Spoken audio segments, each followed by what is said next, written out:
Mă întreb în fața cărui să mă plec, din atâtea lucruri care vin și trec.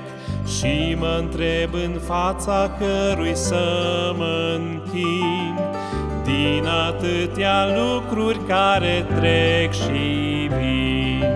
Doamne, niciun lucru n-am aflat mai de preț ca legea ce ne-ai dat. Peste veacuri încă n-om afla altceva mai minunat ca Golgota.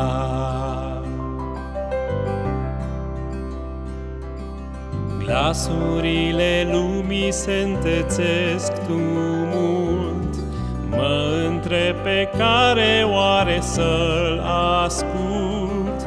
Mii de drumuri care încotro se duc, dintre toate ce cărare să apuc.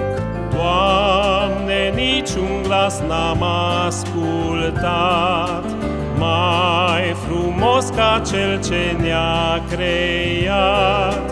Peste veacuri încă n-om afla drum mai minunat ca Cel spre crucea Ta.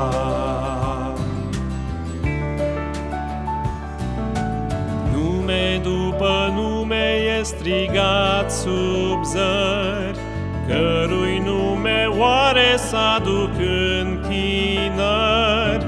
Fiecare spune vitejia sa, dar în fața cărui să-mi plec fruntea mea.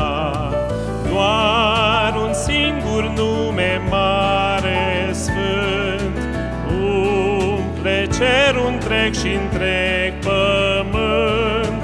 Este Domnul, închinare Lui, altcuiva n-aducem slavă nimănui. Prin puterea Lui am fost creați, prin iubirea Lui am fost salvați. Este Domnul, închinare Lui, toată slava și mărirea nu